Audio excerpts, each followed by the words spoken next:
الحمد لله وكفى والسلام على عباده الذين اصطفى أما بعد أعوذ بالله من الشيطان الرجيم بسم الله الرحمن الرحيم إنما يعمر مساجد الله من آمن بالله واليوم الآخر وأقام الصلاة وآتى الزكاة ولم يخش إلا الله سبحان ربك رب العزة عما يصفون والسلام على المرسلين والحمد لله رب العالمين اللهم صل على سيدنا محمد وعلى آل سيدنا محمد وأصحاب سيدنا محمد وبارك وسلم عليه. سامعین مکرم،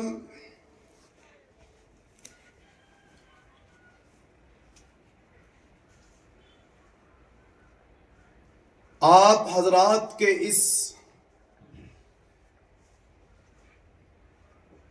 کیلی محلہ کے اندر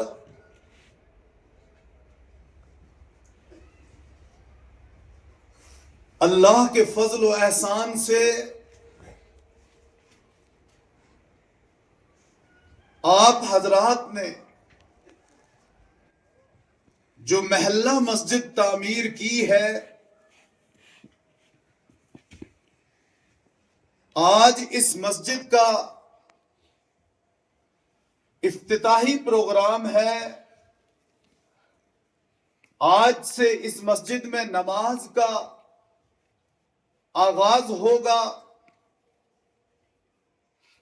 اسی سلسلے میں ہم اور آپ یہاں حاضر ہوئے ہیں۔ اللہ ہم سب کی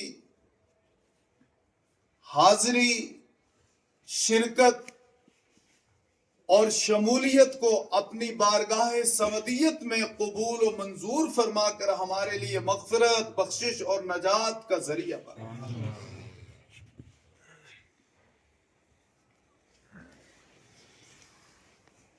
آپ کا یہ عمل بہت ہی مخلصانہ عمل ہے۔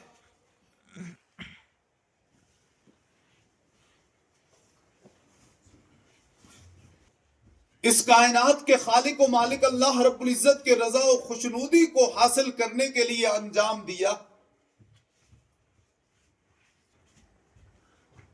جو عمل محض رضائے الہی کے لیے انجام دیا جاتا،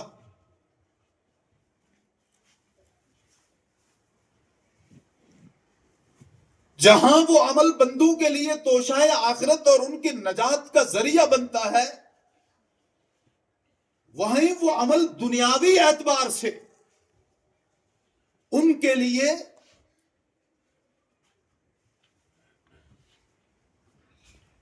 کئی طرح کے مصائب، مشکلات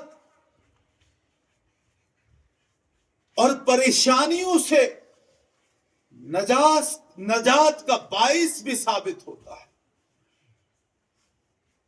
مسلم شریف کے اندر ایک روایت ہے،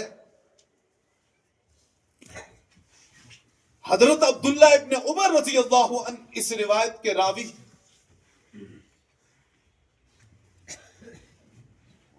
یہ روایت کرتے ہیں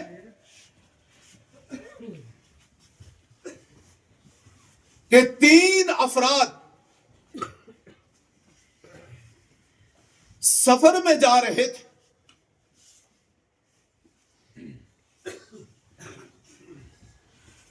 پیدل سفر تھا۔ اچانک آسمان پر بادل نمودار ہوئے، بارش شروع ہوئی۔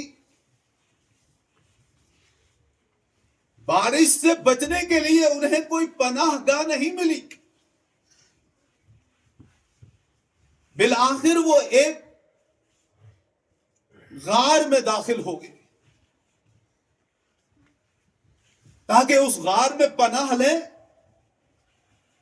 اور برسنے والی بارش سے ہم محفوظ رہیں، بھیگے نہ، گیلے نہ ہوں۔ اس غار کے اندر جا کر بیٹھے ہی تھے اتنے میں ایک بڑا بھاری سارا پتھر لڑکتا ہوا اوپر سے آیا اور اس غار کے منہ پہ آ کے ٹھہر گیا. بہت پریشان ہوئے. اس سے بہتر تھا کہ ہم بارش سے بھیگتے رہتے.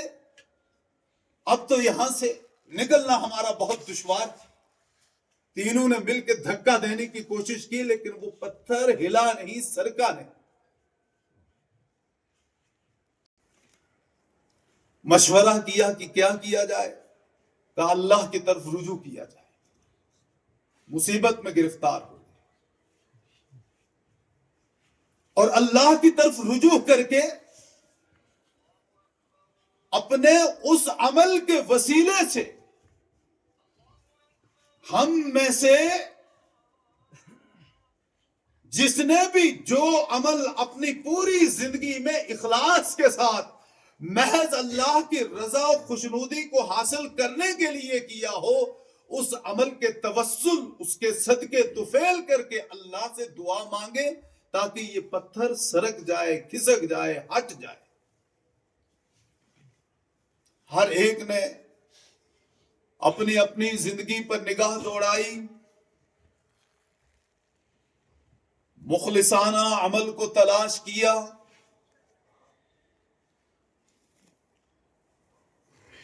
ان میں سے ایک بولا کہ ہاں مجھے اپنا اخلاص سے کیا ہوا, اللہ کی رضا و خوشنودی کو حاصل کرنے کے لیے کیا ہوا عمل یاد آ گیا. میں اسی عمل کی برکت سے اللہ سے دعا مانگتا ہوں. وہ عمل یہ ہے کہ میں دن بھر بکریوں کو چراتا ہوں, شام کو ان بکریوں کو لا کر باڑے میں بند کرتا ہوں. باڑا جانتے ہو؟ ہاں, بہت اچھا. اور پھر بکریوں کا دودھ دوہتا ہوں اور وہ دودھ لے کر پہلے اپنے والدین, ماں باپ کی خدمت میں حاضر ہوتا ہوں. انہیں دودھ پلاتا ہوں. اس کے بعد پھر اپنے اہل و عیال, اپنے بچوں کے پاس جاتا ہوں اور ان کو دودھ پلاتا ہوں. ایک دن چرتے چرتے میری بکریاں دور نکل گئی اور بکریوں کو واپس لانے میں تاخیر ہو گئی. میں دیر سے گھر پہنچا, دودھ دوہیا, برتن میں بھرا, والدین کے پاس پہنچا تو میرے والدین دیر ہونے کی وجہ سے سو چکے تھے, وہ آرام میں تھے. میں نے ان کو جگانا بے ادبی سمجھا. نیند میں ہے, آرام میں ہے, اگر میں جگاؤں گا تو ان کے آرام میں خلل ہوگا. اس لیے میں دودھ کا پیالہ, کٹورا, وہ برتن لے کر کھڑا رہا کہ جب یہ جاگیں گے تو میں ان کو دودھ پلاؤں گا. حالانکہ میرے بچے بھوک سے بلبلا رہے تھے, وہ مجھے پکار رہے تھے, لیکن میں نے اپنے بچوں کی کوئی پرواہ نہیں کی, میں نے اپنی بیوی کی کوئی پرواہ نہیں کی. میں نے سوچا کہ جب تک میرے ماں باپ دودھ نہ پی لیں اس وقت تک میں بچوں کو دودھ نہیں پلاؤں گا. لیکن وہ نیند میں تھے اور نیند میں خلل ڈالنا میں نے مناسب نہیں سمجھا. میں انتظار میں رہا کہ یہ جب بیدار ہوں گے ان کو دودھ پلاؤں گا. لیکن جب صبح صادق ہوئی تو وہ اس وقت بیدار ہوئے. میں پوری رات ان کی چارپائی کے پاس کھڑا رہا. اے ربا, میرا یہ عمل صرف تیری رضا و خوشنودی کے حصول کے لیے تھا. والدین کی اس مخلصانہ خدمت کی برکت سے, میرے اس مخلصانہ عمل کے وسیلے سے ہمارے اوپر جو آفت آ چکی ہے بھاری پتھر نے غار کا منہ بند کر دیا ہے، اس پتھر کو ہم اپنی قوت و طاقت اور اپنے زور سے ہٹانے سے عاجز اور قاصر ہیں، اے ربا اس پتھر کو ہٹا دے۔ کہتے ہیں میرے اس اخلاص والے عمل کی برکت سے وہ پتھر تھوڑا سا سرکا، لیکن اتنا ہٹا کہ ہم اس میں سے باہر نہیں نکل سکتے تھے۔ اب یہاں پہ ایک بات آپ حضرات کے گوش گزار کرتا چلوں، رب کائنات نے قرآن کریم میں جہاں اپنی قدرت کاملہ، حکمت بالغہ، اپنی توحید و وحدانیت کا ذکر فرمایا ہے، وہیں رب کائنات نے اپنی توحید کا ذکر فرمانے کے بعد ارشاد فرمایا وَبِالْوَالِدَيْنِ احسانا، اپنے والدین، اپنے ماں باپ کے ساتھ حسن سلوک کا برتاؤ کرو، اپنے والدین کے ساتھ خیر خواہی کرو۔ اور ایک حدیث میں آیا ہے، نبی علیہ الصلوۃ والتسلیم نے فرمایا کہ باپ جنت کا دروازہ ہے اور ماں کے قدموں کے تلے ہی جنت ہے۔ اور ایک روایت میں نبی علیہ الصلوۃ والسلام نے ارشاد فرمایا کہ جو بندہ محبت و عقیدت کی ایک نظر اپنے والدین کے چہرے پر ڈالتا ہے، اللہ اسے ایک مقبول حج کا ثواب عطا فرماتے ہیں۔ صحابہ کرام رضوان اللہ تعالی علیہم اجمعین نے عرض کیا، یا رسول اللہ صلی اللہ علیہ وسلم، اگر کوئی بندہ ان میں 100 مرتبہ اپنے والدین کے چہرے پر محبت و عقیدت کی نگاہ ڈالے، نبی علیہ الصلوۃ والتسلیم نے فرمایا ایسے بندے کو 100 مقبول حج کا ثواب اللہ عطا فرمائے گا۔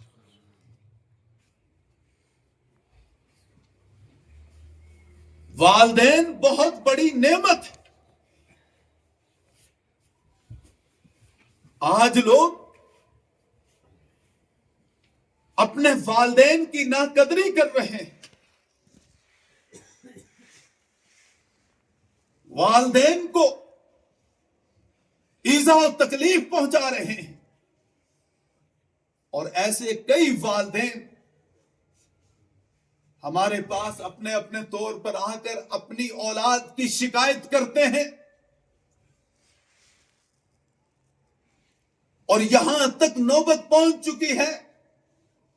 گزشتہ دنوں ایک نوجوان نے اپنے والد کا گریبان پکڑا اور اس کے چہرے پر تھپڑ رسید کیا، اور وجہ صرف یہ تھی کہ وہ پیسے مانگ رہا تھا نشے کے لیے۔ باپ نے منع کر دیا کہ میں اس گندی عادت کے لیے، تیرے اس برے فعل اور عمل کے لیے تجھے پیسے نہیں دے سکتا۔ بیٹا غصہ ہو گیا اور غصے میں بیٹے نے باپ کو تھپڑ رسید کیا۔ اور گزشتہ سال رمضان میں کشمیر کے اندر 3 ایسے واقعات پیش آئے کہ 3 نوجوانوں نے مختلف مقامات پر اننت ناگ، پلوامہ اور سوپور میں اپنی ماں کا قتل کر دیا۔ اور یوں تو کتنے ہیں جو اپنے ماں باپ کو ستا رہے ہیں، گالیاں دے رہے ہیں، انہیں ایذائیں پہنچا رہے ہیں۔ حدیث کے اندر موجود ہے کہ جو والدین کی خدمت کرتا ہے، اللہ رب العزت اس کے رزق میں اور اس کی عمر میں برکت عطا فرماتے ہیں، اور ہر طرح کی معاشی تنگ دستی کو اس کے اوپر سے ہٹا لیتے ہیں، اس کی معاشی تنگ دستی کو فراخی، وسعت اور کشادگی میں تبدیل فرماتے ہیں۔ اور جو اپنے والدین کو ایذا پہنچائے، اپنے والدین کو تکلیف پہنچائے، اپنی بیوی کو والدہ کے اوپر ترجیح دے، اسے مرتے وقت کلمہ نصیب نہیں ہوگا۔ اور کتابوں کے اندر ایک صحابی کا واقعہ موجود ہے. صحابی اسے کہتے ہیں کہ جس نے رسول اللہ صلی اللہ علیہ وسلم کی حالت ایمان میں زیارت کی ہو اور ایمان ہی کی حالت میں اس کا خاتمہ بھی ہوا ہو, ایمان ہی پر اس کا انتقال بھی ہوا ہو. تو صحابی کا نام ہے علقمہ رضی اللہ عنہ. کتب احادیث کے اندر یہ واقعہ موجود ہے, اگرچہ اس پر محدثین نے بڑا کلام کیا ہے, لیکن فضائل کے باب میں یہ واقعہ معتبر ہے. لکھا ہے کہ حضرت علقمہ رضی اللہ عنہ کی طبیعت ناساز ہوئی, بیمار ہوئے, کافی علیل ہو گئے, یہاں تک کہ قریب الموت ہو گئے.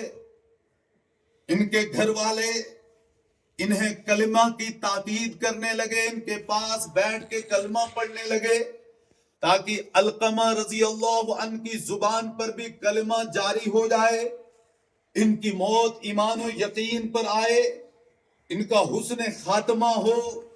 لیکن علقمہ رضی اللہ عنہ کی زبان پہ کلمہ جاری نہیں ہو رہا تھا. دیگر باتیں تو وہ کرتے لیکن کلمہ نہیں پڑھ پا رہے تھے.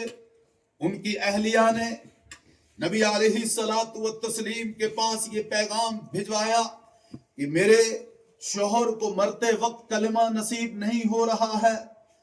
نبی علیہ الصلوۃ والسلام تشریف لائے. آپ کے ہمراہ حضرت بلال حبشی رضی اللہ عنہ, حضرت عمر ابن العاص رضی اللہ عنہ, حضرت ابو موسیٰ اشعری رضی اللہ عنہ ساتھ میں تھے. آپ صلی اللہ تعالی علیہ وسلم نے فرمایا علقمہ کے والدین زندہ ہیں. کا والد کا تو انتقال ہو چکا ہے لیکن والدہ حیات ہے, ذرا اس کی والدہ کو بلاؤ. والدہ کو بلایا گیا. نبی علیہ السلام نے علقمہ رضی اللہ عنہ کی والدہ سے دریافت فرمایا کہ علقمہ کے اعمال کیسے تھے. تو والدہ نے کہا یہ تہجد کا پابند تھا, قرآن کی تلاوت کرنے والا تھا, نمازوں کا اہتمام کرنے والا تھا, بہت ہی نیک اور صالح نوجوان تھا. لیکن اس کا ایک عمل مجھے بہت تکلیف اور ایذا پہنچاتا تھا. وہ عمل یہ تھا کہ یہ مجھ پر اپنی زوجہ یعنی بیوی کو ترجیح دیتا تھا, بیوی کو اہمیت دیتا تھا, میری نافرمانی کرتا تھا اور اپنی بیوی کی بات مانتا تھا. نبی علیہ الصلوۃ والسلام نے حضرت بلال اور دوسرے صحابہ سے فرمایا جاؤ لکڑیاں چن کے لاؤ. وہ لکڑیاں چن کے لائے. وہ بوڑھیا علقمہ رضی اللہ عنہ کی والدہ پوچھنے لگی کہ آپ ان لکڑیوں کو کیا کرو گے. تو نبی علیہ الصلوۃ والتسلیم نے فرمایا لکڑیوں میں آگ لگاؤں گا اور اس آگ کے اندر علقمہ کو ڈالوں گا. ماں آخر ماں ہوتی ہے. وہ فوراً پکار اٹھی یہ تو مجھ سے گوارا نہیں ہو سکتا, اسے تو میں برداشت نہیں کر سکتی کہ میرا بیٹا میرے سامنے آگ کے اندر جلے. تو نبی علیہ السلام نے فرمایا پھر سنو علقمہ کی ماں, علقمہ کے لیے آخرت کا عذاب اس سے کئی گنا سخت ہے, بہت شدید عذاب ہے, بہت سخت عذاب ہے, بہت شدید آگ ہے جس میں آخرت کے اندر علقمہ کو ڈالا جائے گا. وہ اس دنیا کی آگ کے مقابلے میں 70 گنا زیادہ گرمی اور حرارت والی آگ ہے, وہاں علقمہ کو ڈالا جائے گا. تو کہا مجھ سے تو یہ گوارا نہیں ہوگا. تو کہا نبی علیہ السلام نے فرمایا تم علقمہ کو معاف کر دو.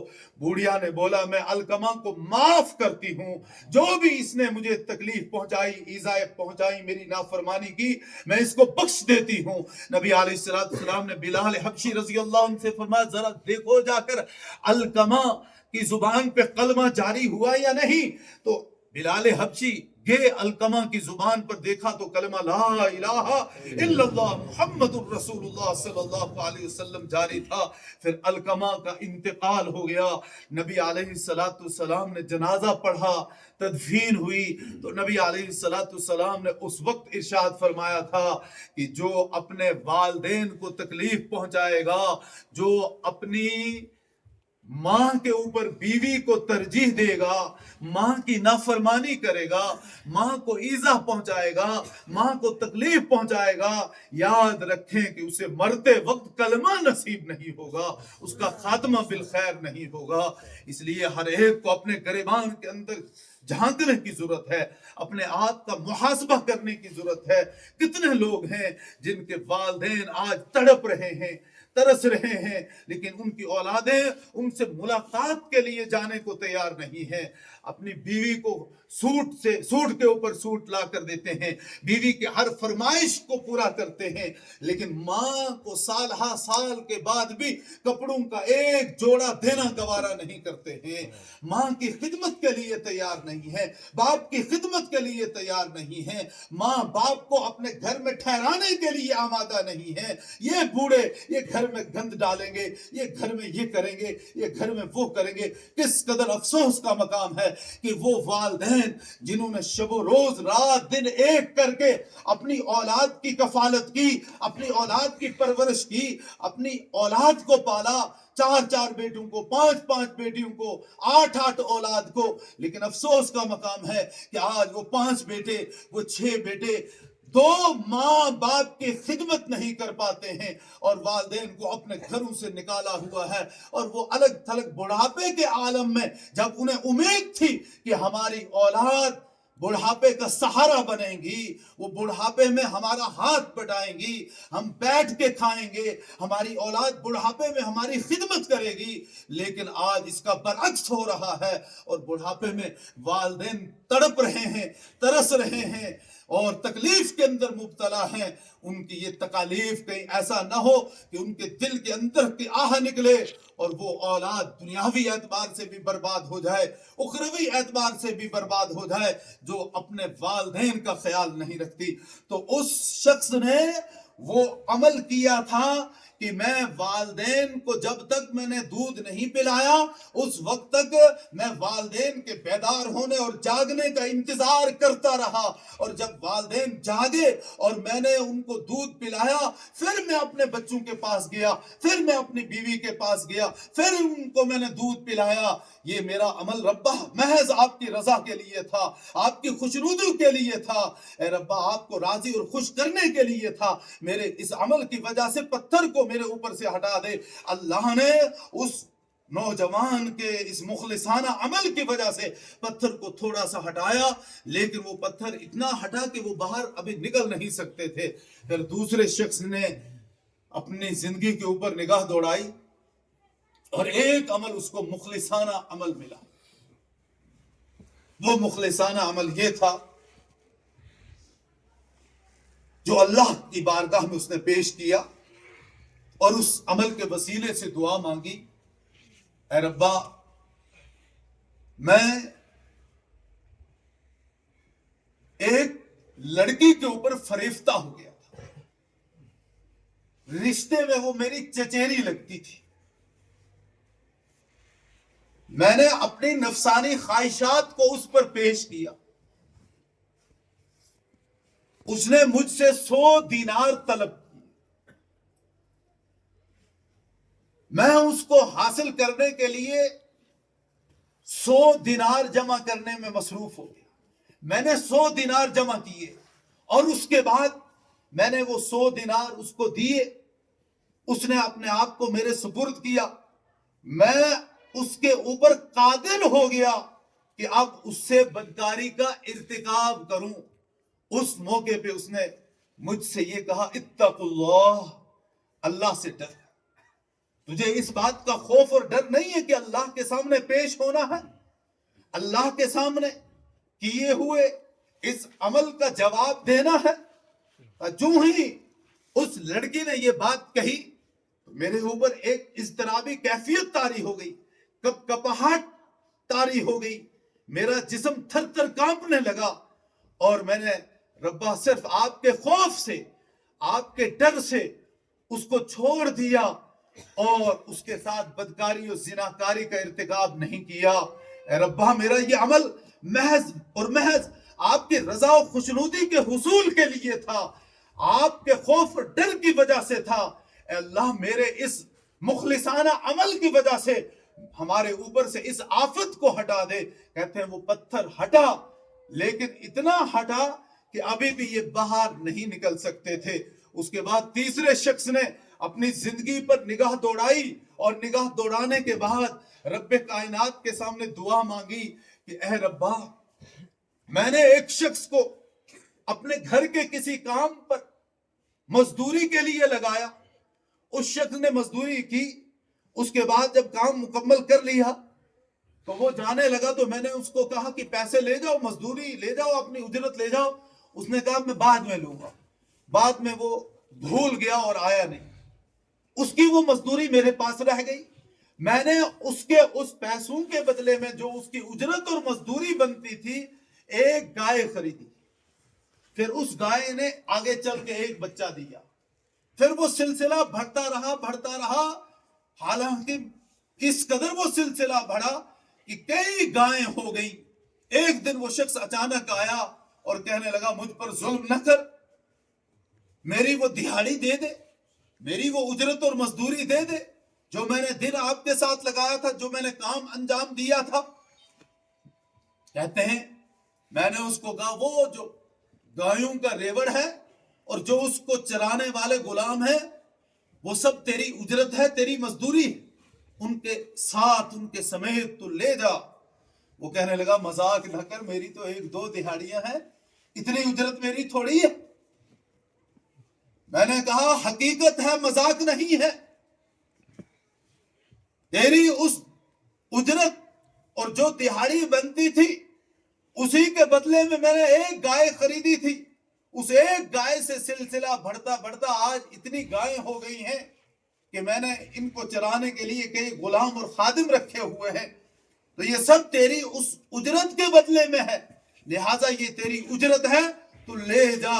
اے ربا، میں نے وہ عمل صرف تیری رضا و خوشنودی کو حاصل کرنے کے لیے کیا تھا، ہمارے اوپر سے اس پتھر کو، اس آفت کو ہٹا دے اور ہمیں اس مشکل اور مصیبت سے نجات عطا فرما۔ وہ پتھر ہٹ گیا اور ان تینوں افراد کے مخلصانہ عمل کی وجہ سے انہیں اس غار سے، اس پتھر سے نجات مل گئی، اور پھر انہوں نے اپنا سفر اچھی حالت میں آسان طریقے سے جاری و ساری رکھا۔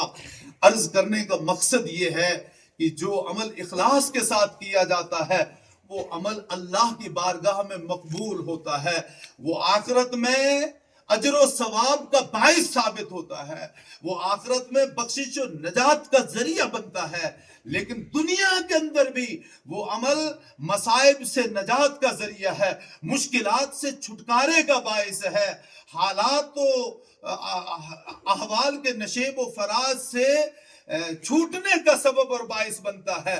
تو آپ حضرات نے اپنے اس محلے کے اندر یہ مسجد تعمیر کی ہے اور اس مسجد کے لیے زمین دی ہے محترم محمد شریف ملک صاحب نے۔ مجھے امید